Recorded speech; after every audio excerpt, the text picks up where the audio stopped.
Je vais appeler le docteur Cognier qui va donc présenter et présider cette séance. Bienvenue. Merci. J'appelle donc le professeur Loisel sur anatomie et biomécanique du poignet, évolution de la recherche et application pratique au cours des dernières années. Merci pour les 15 minutes. Très bien, merci. Cher président, cher secrétaire, cher maître, je remercie tout d'abord François Schernberg, Michel Merle pour l'invitation, Jean-Michel Cognier pour ses encouragements depuis de si nombreuses années, et puis mon maître Laurent Aubert, sans qui je ne serais pas là aujourd'hui. Donc c'est bien de commencer cet après-midi pour parler du poignet en commençant par la base, les fondamentaux, l'anatomie et la biomécanique. Alors pour paraphraser Fernel, physiologiste du XVIe siècle, je dirais que l'anatomie du poignet est à la biomécanique ce que la géographie est pour l'histoire. Jusqu'au XVIe siècle, la représentation du poignet était ainsi, l'avant-bras se connectait directement au métacarpe. C'était assez basique. Quel est le but et la fonction du poignet? C'est la présentation de la main dans la position choisie pour la prise. Il faut que le poignet soit mobile et stable. C'est le carrefour, à l'instar de toute la main, de nombreux systèmes osso-articulaires, tendineux, vasculaires et nerveux, et on va en voir que certains cet après-midi. On va le voir, et les progrès sont corrélés aux innovations technologiques. On pourrait parler de coévolution, et évidemment, on est dépendant des progrès de l'imagerie, etc. Alors, on pourrait se dire, en 2023, est-ce qu'on n'aurait pas fait le tour de la question? En fait, quand on regarde l'incidence des mots-clés anatomie du poignet ou biomécanique, on se rend compte que ces mots-clés sont de plus en plus rapportés dans la littérature et les papiers. Alors, ce qu'on va voir, alors ça ne va pas du tout être exhaustif, mais c'est prendre l'exemple au niveau de l'anatomie osseuse, de la variabilité anatomique pour la personnalisation des traitements chirurgicaux. Au niveau de l'anatomie vasculaire, on va réfléchir à y a-t-il des DOM à discuter aujourd'hui? Au niveau de l'anatomie ligamentaire, quelles sont les certitudes en 2023? Et surtout, ça va faire le lien avec la biomécanique, où on passe d'une étude sur cadavre aux algorithmes numériques. Pour prendre un exemple très concret, voici un poignet où on a la facette du lunatome qui peut avoir une ou deux facettes. Alors, on est tous variables.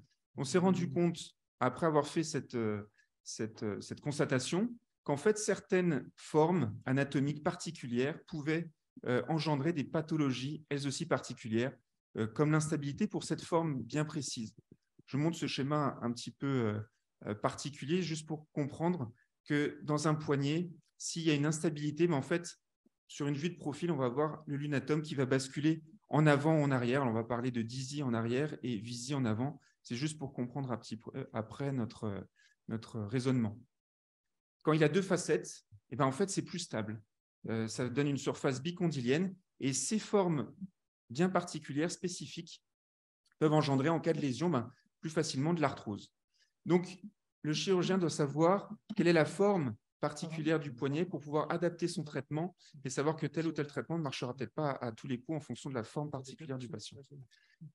Autre exemple, l'anatomie de l'articulation radio-ulnaire distale qui est très différente en coupe transversale ou en coupe frontale. Et là encore, en fonction de la forme très spécifique, particulière du patient, il ne faudra pas apporter exactement le même traitement chirurgical. Il faudra réfléchir à cette variation anatomique qui est possible. Par exemple, dans ces formes 3, si on raccourcit l'ulna dans les cadres de conflit ulnocarpien, on peut créer d'autres désordres et être iatrogènes. Alors, ces variations anatomiques sont très simples, on n'a pas besoin d'examens très sophistiqués pour se rendre compte de celles-ci. On est passé donc de la radiographie, l'imagerie en 2D, avec projection osseuse, à de l'imagerie en 3D, évidemment, et aujourd'hui à de l'imagerie par microscanner. Donc, c'est l'imagerie à très haute définition. On peut évaluer quelques microns de structure osseuse. Et pour le moment, c'est surtout utile pour des volumes faibles. Donc, c'est particulièrement utile pour les extrémités, notamment pour la chirurgie du poignet. Alors, c'est très bien d'avoir des nouvelles technologies, mais encore faut-il savoir à quoi ça peut nous servir, qu'est-ce que ça peut nous apporter. Au niveau du microscanner, ça peut être particulièrement intéressant. Et là, on va voir le lien entre anatomie et biomécanique. Certains auteurs ont cherché à voir s'il y avait une corrélation entre la force de la poigne ou la dominance, la latéralité, et son impact sur la microstructure osseuse, avec une structure plus dense, plus riche, plus épaisse. Si on fait un pas de côté et on regarde ce que vont faire nos collègues anthropologues, par exemple, là encore, la connaissance de l'apport du microscanner peut nous donner de la connaissance sur l'évolution humaine. Et on voit que sur l'étude de la microstructure du capitatum, par exemple, entre des quadrupèdes et des bipèdes, eh ben, ceux qui vont mettre des charges plus importantes sur les membres supérieurs vont avoir une densification, un réseau osseux plus important. Donc, on a vu anatomie, anthropologie et puis anatomopathologie. Dans le cadre particulier de nécrose osseuse, comme nécrose du lunatum, dans la maladie de Kimbok, certains auteurs ont montré, par le biais du microscanner, que dans ces lunatomes nécrotiques pathologiques, les travées osseuses étaient plus denses, plus épaisses, et donc que la théorie d'hyperpression était là encore confirmée. Quand on parle de nécrose osseuse, on pense évidemment à ces problématiques de pression, de mécanique, mais il y a aussi parfois des origines vasculaires. Alors, si on glisse vers l'anatomie vasculaire, on sait très bien que cette anatomie est connue et décrite depuis longtemps. Preiser en 1910, puis Talesnik dans les années 60. C'est vraiment les travaux de Gelberman qui ont décrit et posé les bases de cette anatomie vasculaire, notamment pour le scaphoïde, intra- et extra-osseuse. Il a montré qu'il n'y avait pas de réseau entre la partie distale et la partie proximale, surtout une vascularisation rétrograde. C'était donc dans les années 80 sur 15 pièces cadavériques. Il faut avoir ça en tête. Nos études anatomiques concernent souvent un faible nombre d'effectifs. Le microscanner, encore une fois, quand il est injecté, ça c'est une équipe de la Mayo Clinic qui a publié un travail tout à fait intéressant qui montre qu'en fait, alors il confirme évidemment les travaux de Gelberman, mais il montre que ce n'est pas aussi dichotomique que cela. On a parfois des réseaux vasculaires qui sont antérieurs et postérieurs qui peuvent communiquer entre eux. Ces auteurs ont également montré qu'on pouvait, encore une fois, dans l'idée de personnalisation de la chirurgie, décrire des formes de scaphoïdes qui pouvaient être corrélées à une richesse plus ou moins importante du réseau vasculaire interne. Donc là encore, on peut se dire que ce type d'études, d'examen et d'études de l'anatomie peut aider le chirurgien à choisir un traitement en fonction de la forme particulière de l'os. Pour parler d'anatomie ligamentaire, là, on va, pour faire les dernières avancées, du moins, on cherché à attaquer le problème selon plusieurs angles. Alors, la dissection anatomique, c'est la base, on est d'accord. On va également aller dans le microscopique avec des études histologiques complémentaires associées et puis des examens d'imagerie, forcément. Il y a de nombreuses années, en fait, bon, les descriptions de pièces anatomiques, ça c'est archi connu. L'idée, c'est de pouvoir représenter des modèles en 3 dimensions sur des appréciations de volume numérique. Et donc, en utilisant des stylets numériques, Nagao, en 2005, il avait montré qu'on pouvait représenter la surface d'insertion ligamentaire précisément et donc apporter des avancées au niveau de la connaissance. L'IRM, on va reparler de l'IRM juste après, quand on fait de la segmentation, c'est-à-dire qu'on va essayer, alors c'est manuel, on va en fait colorier et représenter dans l'espace les différentes couches ligamentaires pour pouvoir en plus après les apprécier, les représenter dans l'espace. C'est un travail qui est long et assez fastidieux, qui est quasiment automatisé pour tout ce qui est la segmentation osseuse, mais au niveau ligamentaire, c'est plus compliqué. Mais probablement que dans l'avenir, ce sont des choses qui seront, dont le temps sera bien raccourci et beaucoup plus rapide. Juste une image pour vous montrer ce qu'on attend de pied ferme, une démocratisation du perfectionnement de ces IRM. Vous avez sur votre droite une IRM 3 Tesla classique, et puis sur votre gauche, une IRM 7 Tesla, sur un papier qui est relativement récent, qui montre quasiment la représentation fibrillaire de la partie postérieure du ligament scapho-lunaire. Ça nous pose question en disant peut-être qu'un jour, il n'y aura plus besoin de disséquer. Un autre point important de l'anatomie, et dont Jean-Michel Cognier va nous parler tout à l'heure, c'est l'apport de l'arthroscopie. Commun à toutes les articulations, il existe une vraie anatomie arthroscopique du poignet bien particulière. Et on s'est rendu compte que sur cette anatomie ligamentaire, qui pour certains étaient des épaississements capsulaires, quand on met une caméra dans l'articulation, on arrive à observer et à comprendre aisément ces liens fermes qui relient les différentes pièces osseuses entre elles. Peut-on découvrir de nouvelles structures ou redécouvrir des structures aujourd'hui? Eh bien oui, l'équipe de Christophe Matoulin avec Luc Van Overstraten avait redécouvert ou découvert cette structure à la partie postérieure du ligament scapho-lunaire qu'on appelle le DCSS, qui peut-être on en a déjà parlé dans cette assemblée. Ces découvertes anatomiques ligamentaires, c'est bien, mais encore, il faut les rapprocher à une problématique clinique. Et on a bien compris que ces structures pouvaient être lésées dans certaines pathologies partielles ligamentaires au niveau du poignet. On a vu également, pour une pathologie tout à fait bénigne comme les kystes mucoïdes du poignet, que ces kystes avaient toujours une origine au sein de ce DCSS. Donc, la recherche est toujours en cours au niveau de ces ligaments. Une autre problématique, c'est la redécouverte, on va dire, ou les problèmes de nomenclature. Au niveau des ligaments du poignet, il y a différentes structures à la partie postérieure du poignet, notamment le ligament intercarpien dorsal. Et certains, quand on fait la revue de littérature, on se rend compte que certains auteurs l'appelaient autrement, l'appelaient donc le DST pour dorsal scaphotricatal ligament. Certains donc donnaient ce nom pour DIC, inversement, peu importe. On pourrait se dire, mais en fait, on tourne en rond, il faudrait qu'on se mette tous d'accord une bonne fois pour toutes. Finalement, j'aime cette image qu'on tourne en rond, mais l'image du ressort, c'est on tourne en rond, mais on avance quand même un petit peu. Et ces structures dont l'importance est remise en avant aujourd'hui, je vais en reparler un petit peu après quand on va parler de biomécanique, c'est tout à fait fondamental aujourd'hui. La connaissance de l'anatomie ligamentaire, c'est bien, mais on se rend bien compte que ces ligaments qui relient ces os entre eux ont une importance primordiale pour une dynamique et une fonction du poignet correcte. Donc, depuis très longtemps, les auteurs ont essayé de réaliser des simulateurs de poignets pour réaliser des études de dissection, enfin de section ligamentaire pour voir si on coupe tel ligament, cette section, quelle influence elle aura sur la cinématique, est-ce que la cinématique sera conservée ou pas. Donc, depuis très longtemps, il y a ces travaux, ces simulateurs extrêmement complexes avec des tendons qui sont accrochés sur des systèmes de vérins commandés par ordinateur. Et donc, c'est notamment Short qui a fait toute une série de travaux extrêmement précis là-dessus.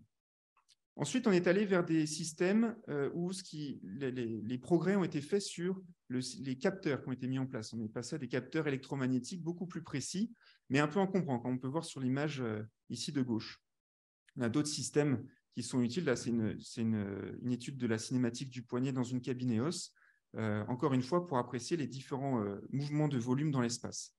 Pour l'étude des pressions, alors on est passé des systèmes de films Kodak dans les articulations à des systèmes un peu plus complexes, un peu plus élaborés, avec les prémices des modèles en éléments finis, donc des calculs, des algorithmes pour pouvoir apprécier les contraintes subies dans le poignet. Aujourd'hui, on va utiliser les volumes, on en a parlé avec le microscanner, mais pour étudier le mouvement, il faut du mouvement. Et donc, on va utiliser des scanners dits 4D, donc des scanners avec des mouvements du poignet. Pour l'instant, alors il y a quelques études in vivo, mais c'est surtout des études cadavériques. L'importance ici, c'est d'apprécier non pas un mouvement de barycentre de l'os, mais de voir le mouvement de tout l'ensemble de l'os dans l'espace. D'autres auteurs proposent l'utilisation de radiographie biplane qui, elles, ont l'avantage d'être moins irradiantes et donc de pouvoir être utilisées in vivo chez le patient par un système de rétroprojection. Donc, c'est très utilisé au niveau de la chirurgie du rachis et il y a de nombreuses études là-dessus, notamment avec l'école des arts et métiers. Alors, qu'est-ce qu'on peut espérer de l'avenir? On a une démocratisation et des avancées spectaculaires au niveau de l'étude du mouvement grâce à des systèmes extrêmement simples. Donc, avec simplement 2 smartphones, par exemple, on a ce type de logiciel en accès libre, là, OpenCap, qui permet de voir, alors c'est des mouvements de corps entier, on va dire, mais on peut imaginer, en améliorant ces algorithmes de travail et de calcul, pouvoir étudier des mouvements spécifiques au niveau du poignet qui ont un intérêt particulier pour nous, comme le mouvement de lancer de fléchette. Et on peut imaginer pouvoir évaluer ça chez un patient avant un geste chirurgical ou un traitement, et puis pouvoir le contrôler après et avoir des données objectives de suivi.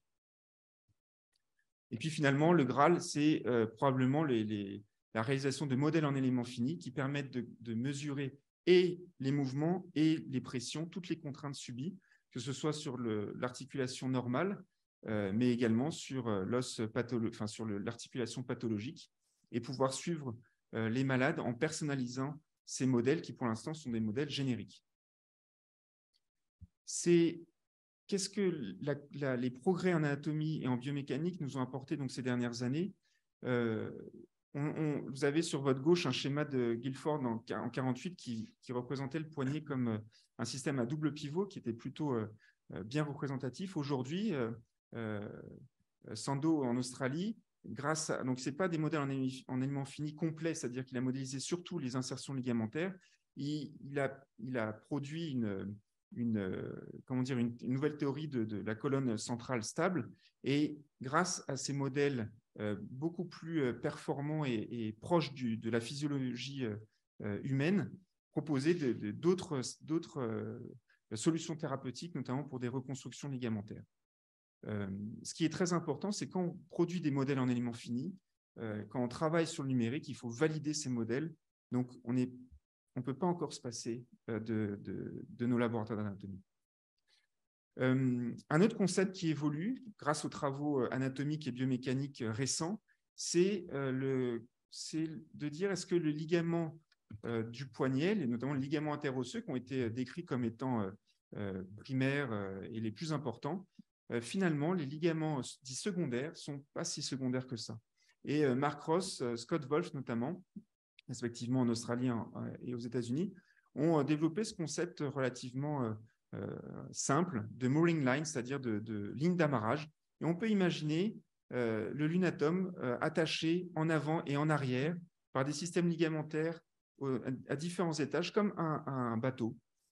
En cas de lésion, et si vous vous rappelez les images que je vous ai montrées au début sur l'instabilité carpienne, en cas de lésion de ces lignes d'amarrage opposées à l'étage médiocarpienne ou radiocarpienne, eh ben, on peut avoir une bascule du lunatome sans atteinte des ligaments interosseux, et ça a été prouvé.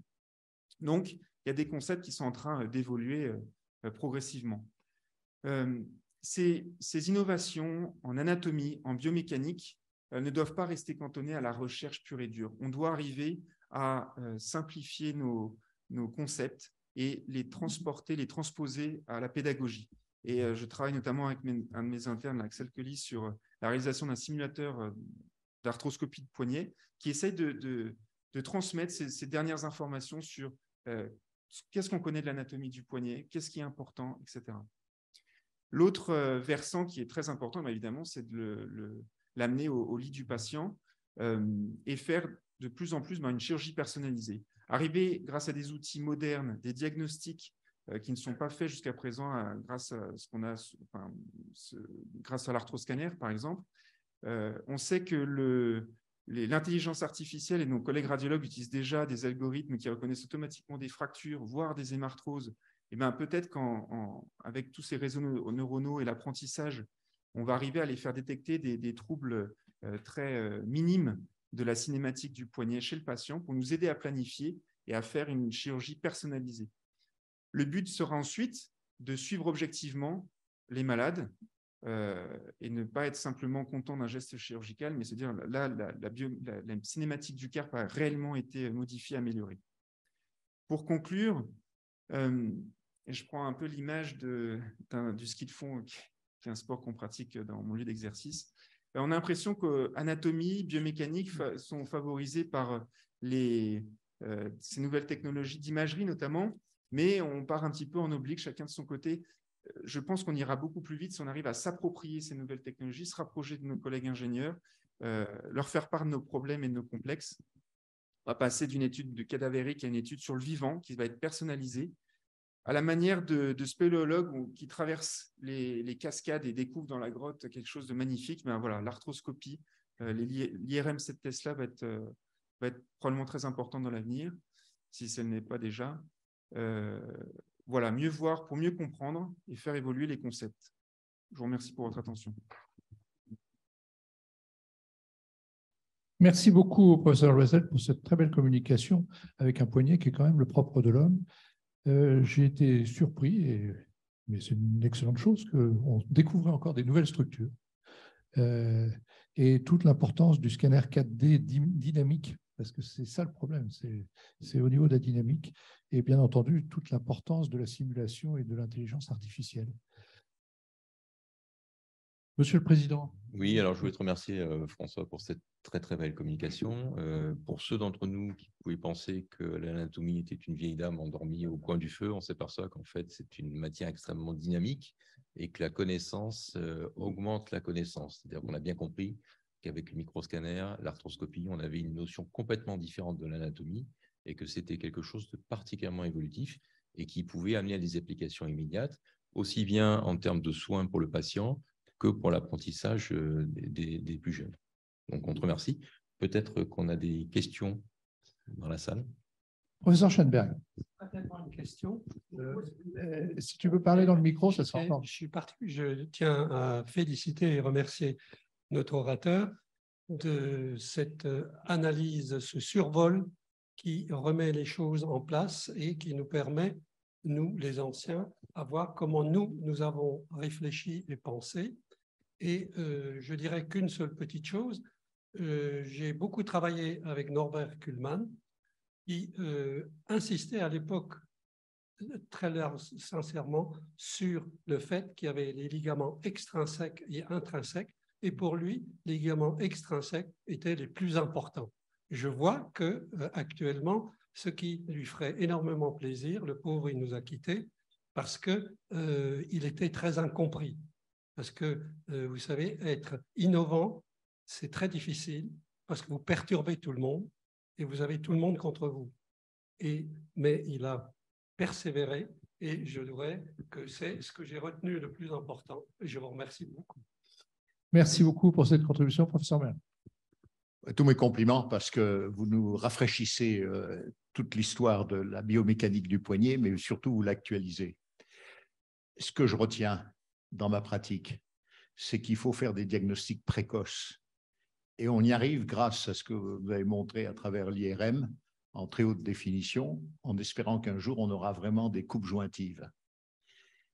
Et la solution, c'est de pouvoir accéder dans des délais très, très courts, très raisonnables à ce genre d'imagerie, parce que c'est la seule chance pour le patient d'avoir un vrai bon résultat si on a un diagnostic précoce.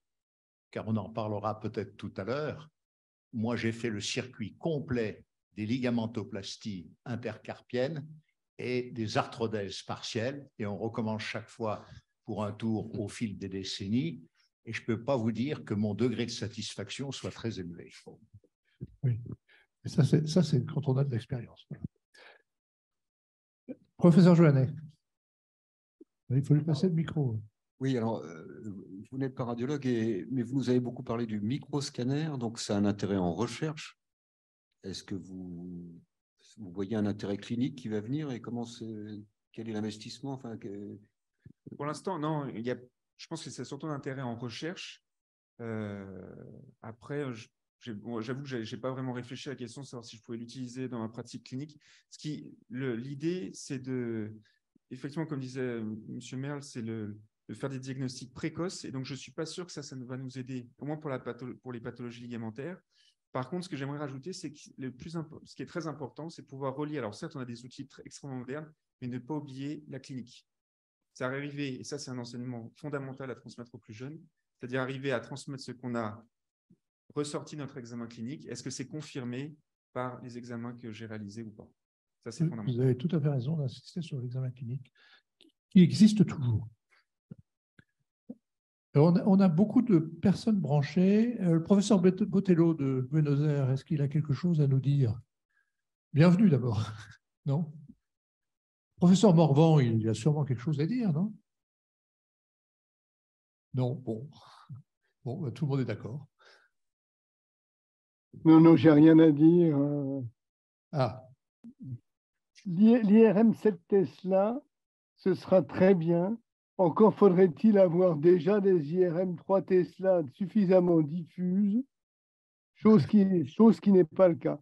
Quant au microscanner, c'est très bien aussi, mais on a à disposition actuellement d'autres types de scanners qui sont les cônes BIM, qui probablement vont arriver à faire à peu près la même chose et qui ont le mérite d'exister et d'être déjà utilisés pour la pathologie du pied et du poignet notamment. Mais il y aura une séance le 13 janvier, monsieur le secrétaire perpétuel, sur l'économie. C'est important. Merci beaucoup au professeur Loisel. Donc, j'appelle